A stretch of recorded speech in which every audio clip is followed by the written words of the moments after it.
Bonjour, bonjour, bonjour, bonjour, bonjour, bonjour, chers camarades, amis et frères d'ici et d'ailleurs, peuple de Côte d'Ivoire. Je voudrais vous saluer. C'est encore votre frère l'équaliseur. Chers camarades, voilà, il a porté ça comme ça aujourd'hui, tout droit.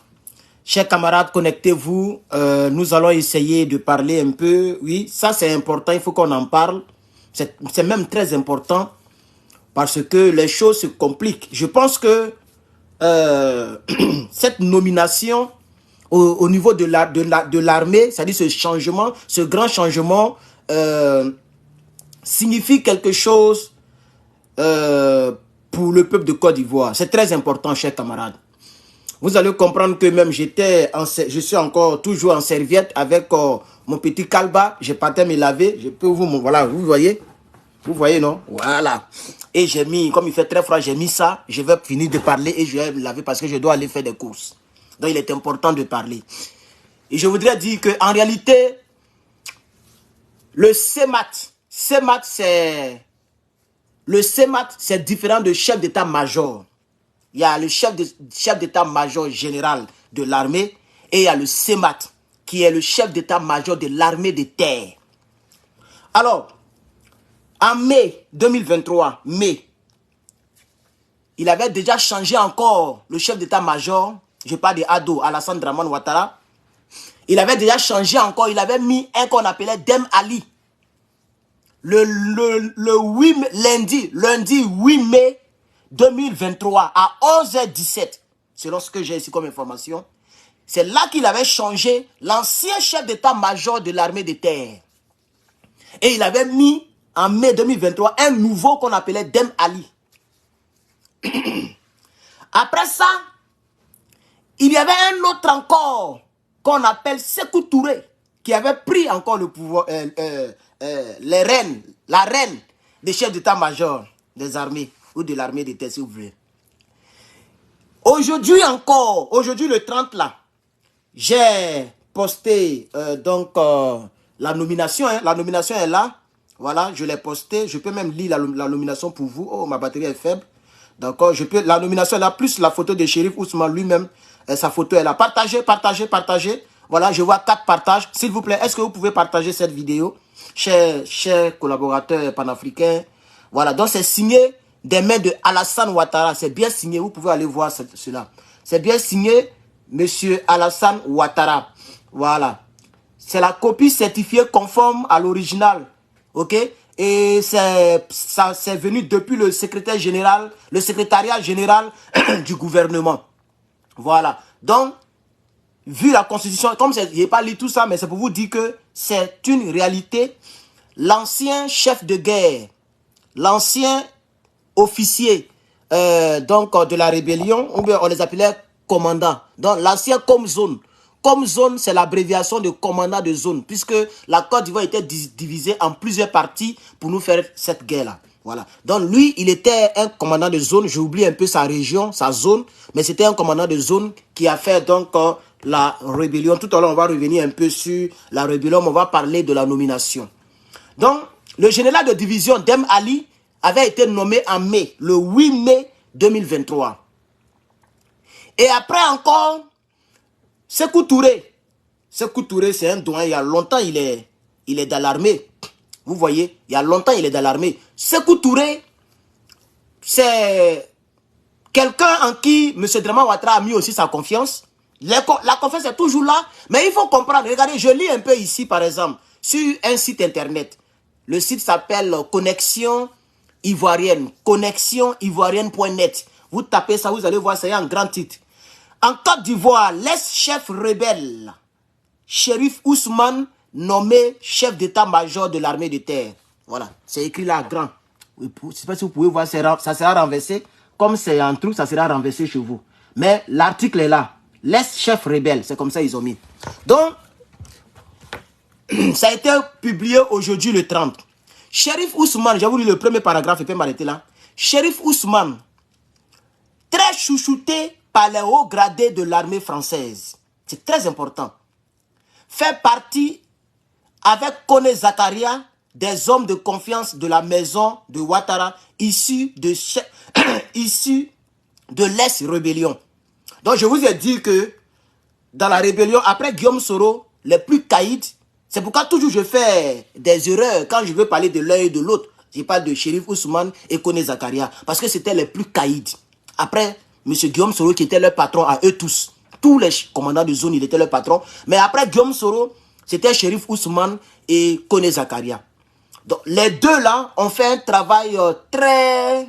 Hein? Voilà, puisque les Ivoiriens, quand tu parles contre la crise, on dit non que tu es encore dans les chaudrons. Ils ont fait un travail très magnifique pour la Côte d'Ivoire. Ils ont travaillé dur pour le président de la République de Côte d'Ivoire. Et donc, les récompenses sont là. Vous devez comprendre que ces gens-là sont beaucoup admirés par l'Élysée. Surtout Chérif Ousmane. Il est chouchouté par l'Élysée selon ce site-là. Alors que la Côte d'Ivoire aborde un autre tournant risqué de son histoire chaotique de l'après Houphouët-Boigny en 2025, parce que ça c'est vraiment définitivement, et ils ont raison de dire cela, c'est vraiment l'après Houphouët-Boigny. 2025 là, c'est vraiment l'après Houphouët-Boigny, parce que Houphouët-Boigny même, il est totalement effacé, enterré avec Konabedi. Donc, la Côte d'Ivoire à partir de 2025, et je vais bloquer un marabout. Les marabouts, s'il vous plaît, est-ce que vous pouvez libérer la page des gens? Voilà, ici on parle politique, c'est pas le maraboutage.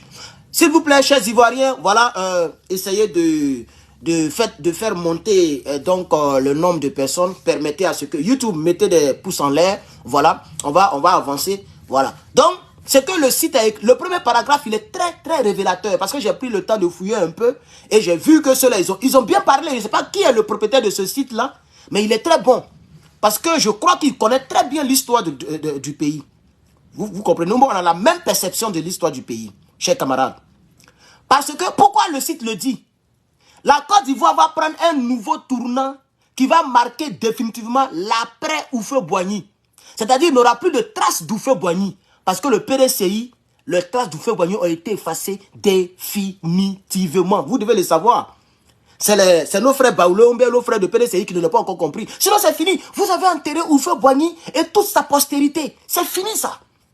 Et vous allez voir où le nouveau qui est là, où il va vous envoyer. On est là, non? Que Dieu nous donne longue vie. C'est ce que le site dit ici. Je reprends encore le paragraphe mot par mot.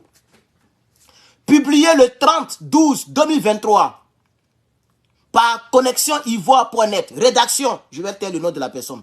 Chérif Ousmane, très chouchouté par les hauts gradés de l'armée française, fait partie avec Koné Zakaria des hommes de confiance de la maison de Ouattara, issus tous deux de l'ex-rébellion. Alors que la Côte d'Ivoire aborde un autre tournant risqué de son histoire chaotique, de l'après Félix Houphouët-Boigny en 2025, vous voyez le français? Quand j'ai lu, il dit, ouais, le rédacteur là, il a ma manière de voir. Quand je fais mes vidéos et puis j'ai dit que c'était une mauvaise... je vous ai expliqué, j'ai même ma petite feuille, voilà, où j'avais résumé les choses, voilà. J'avais fait un triangle, commerce triangulaire pour résumer un peu l'histoire du PDCI RDA, vous voyez. Mais voilà, donc j'avais dit ici, regardez très bien ici, on a Gbagbo. Le triangle, c'est M. Gbagbo Laurent, M. Alassane Dramane Ouattara et M. Thiam. Voici le triangle actuellement. Maintenant, le RHDP a tout fait pour toucher le côté de M. Gbagbo Laurent. Donc Gbagbo ne va pas se présenter. En tout cas, si les Ivoiriens restent comme ça, c'est que j'attends dans les réunions, c'est que j'attends par-ci, par-là. Tout le monde ne veut pas se mettre en danger là. Gbagbo ne sera pas sur la liste. Gbagbo Laurent, il ne va pas se présenter. Si on reste dans ça là, Gbagbo Laurent ne se présentera pas. Alors, ça sera maintenant Ado et M. Thiam. Vous comprenez maintenant, non? Mais je ne vais pas parler encore de ça ici. Voilà, ça va mélanger un peu les choses. Je préfère parler de ce sujet-là. Donc, en 2025, ça sera, ça dit, ils vont tout faire. Ils vont tout faire pour que le match se joue entre le nouveau PDCI d'après Houphouët-Boigny, hein, ok, et donc le RDA qui est devenu RHDP. Vous voyez, non? Et voilà, c'est ce que le site dit ici. On va continuer, chers camarades. Alors que la Côte d'Ivoire aborde un autre tournant risqué de son histoire chaotique de l'après Félix Houphouët-Boigny en 2025. Oh, il y a trop de marabouts. Les marabouts, là, waouh, sont nombreux. De 2025, et qu'une nouvelle génération de politiciens s'apprête à prendre les rênes du pays, Ousmane est bombardé Sema, par Sema de terre. Donc, voilà, c'est ça. Sema, je vais t'appeler des Semat, non? Chef d'état-major de l'armée de terre. Voilà, Semat. Les potentiels fauteurs de troupes sont avertis. Anaconda est mort. Le guépard garde la ville. Bon, lui qui parle, c'est quelqu'un qui maîtrise bien l'histoire de la Côte d'Ivoire. Et la personne a codé un peu son français. Voilà. Parce que dans la crise là, il y a un groupe qui s'appelait le groupe Guépard. Je pense que c'est le groupe que dirigeait Chérif Ousmane. Et il y a un groupe qui s'appelait le groupe Anaconda, que moi-même j'ignore. On dit que ce groupe-là est décédé. Peut-être que ça peut être l'homme de confiance de Guillaume Soro, qui se faisait appeler Ouattao. Peut-être ça peut être lui, ou bien quelqu'un d'autre que peut-être que moi j'ignore. Voilà, donc il a mis, parce qu'il a parlé en parabole. Anaconda est mort, il a mis point de suspension, et puis il a mis le guépard garde la veille. Vous voyez, non? Donc, pourquoi, pour laisser tout ce tralala, on revient maintenant. Pourquoi? Ouais. Mais je les bloque et puis ils reviennent. Ils sont combien, les marabouts là? Pourquoi est-ce que... Ah, on dit c'est Ouattao, merci beaucoup. Ah oui, le serpent qui n'a pas peur du tonnerre, j'ai oublié. Il avait dit ça un jour dans l'interview. Il avait fait une interview où il parlait de Guillaume Soro. Il dit non, Guillaume Soro c'est son gars, où ils ont bombardé l'avion de Guillaume Soro là. Et il a dit ça. Il dit il est le serpent qui n'a pas peur. Voilà. Donc c'est ce que le rédacteur de ce site ivoirien là a mis ici en parabole. Donc Anaconda est mort, le guépard veille sur la ville. Donc le guépard là, c'est lui qui est là, Chérif Ousmane. Vous comprenez maintenant, non? C'est lui qui est guépard et c'est l'autre qui était Anaconda. Donc, pourquoi le président Alassane Dramane Ouattara change la tête de cette armée de terre? Parce que l'armée de terre, même, c'est ça qui est l'armée même de... Quand on dit l'armée de terre, c'est englober toute... L'armée de terre, c'est tout le monde. Je pense bien. Moi, je ne connais pas bien l'armée, mais je sais qu'il y a la gendarmerie. Hier, j'ai causé avec un lieutenant. Aujourd'hui, je vais l'appeler pour qu'il m'explique un peu. Voilà. Je connais plein de personnes dans l'armée ivoirienne. Donc, il va m'expliquer un peu. Voilà. Donc, vous comprenez un peu, chers camarades. Il a fait ce changement pour mettre, ça dit, parce que le guépard veille sur la ville. Ça veut dire quoi? Ça veut dire que si demain, on attend il y a une petite... Parce que c'est 2024 il prépare.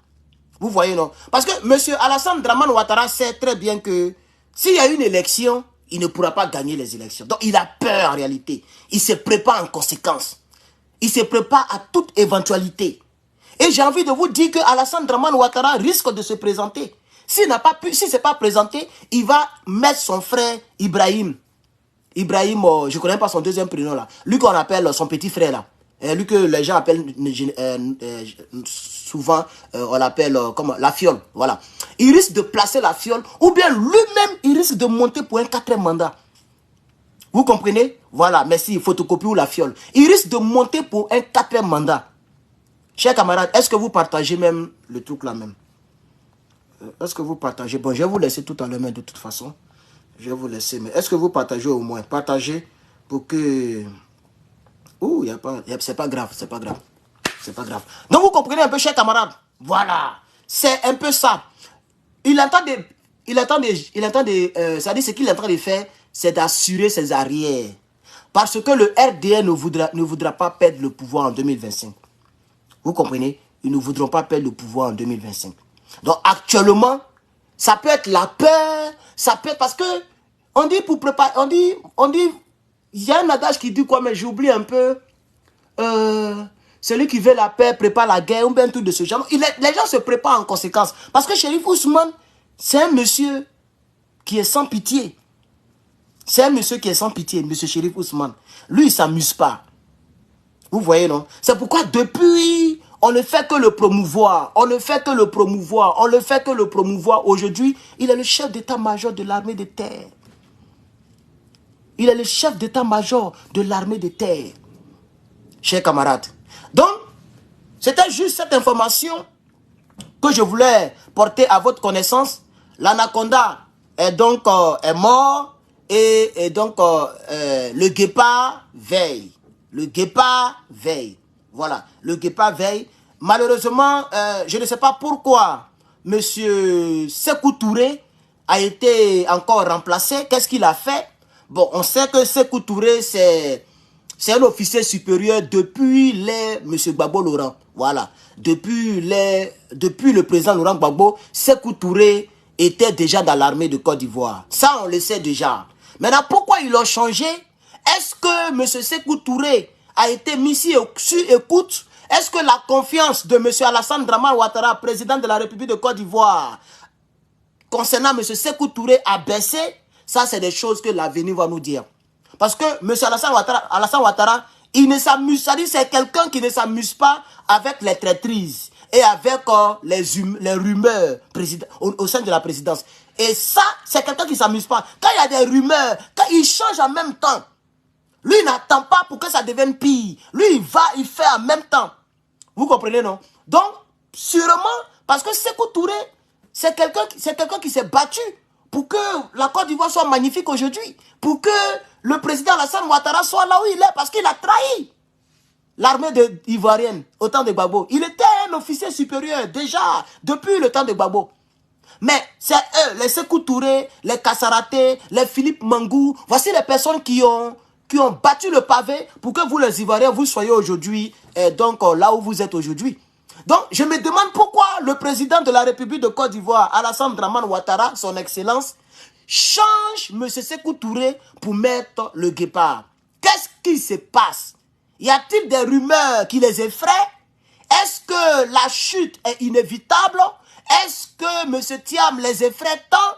Il y a quelque chose qui se passe et un jour, on va savoir ce qui se passe, chers camarades. Mais pour l'heure, notez que désormais, dorénavant, M. Chérif Ousmane est monté au grade d'un général. Et les gens risquent de mettre une 3e étoile sur son béret rouge. Et il sera général 3 étoiles. Pour l'instant, il a 2 étoiles.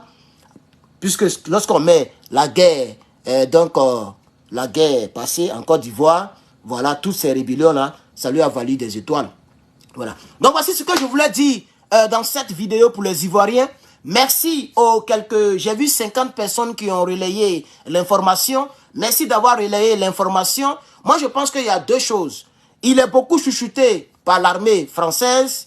Peut-être que la France a convaincu aussi M. Alassane Dramane Ouattara, président de la République de Côte d'Ivoire, à nommer M. Chérif Ousmane.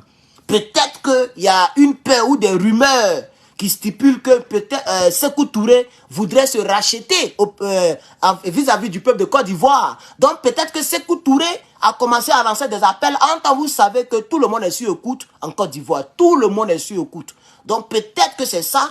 Pourquoi il remplace, après l'avoir nommé et remplacé par Dem Ali, parce que c'est Dem Ali qui était le chef d'état-major de l'armée de l'air. Après, on met Sékou Touré, encore dans la même année, combien de fois ils vont changer les gens? On met maintenant, désormais, on va l'appeler général. Voilà. Sinon, avant, il était général de brigade.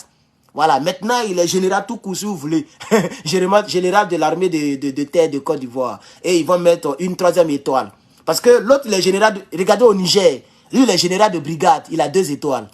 Vous voyez? Voilà, c'est la même chose. Actuellement, il avait le même grade que le général du Niger. Maintenant, il est monté encore, il devient maintenant le général de l'armée de terre de Côte d'Ivoire. La Côte d'Ivoire est protégée. Voilà, la Côte d'Ivoire est sécurisée. Chers Ivoiriens, voici l'information que je voulais vous donner. Le président Alassane Dramane Ouattara, le président Alassane Ouattara a nommé donc Chérif Ousmane comme votre chef d'état-major de l'armée de terre qui va vous protéger. Alors, de mon côté, je vous dis au revoir, je vous remercie, que Dieu facilite les choses, que Dieu fasse qu'il n'y ait pas du sang versé en Côte d'Ivoire pour l'année 2025, parce que 2025 se prépare déjà et il prend fonction, j'ai oublié de le dire, il prend fonction à partir du 1er janvier 2024. Voilà. Merci et à la prochaine.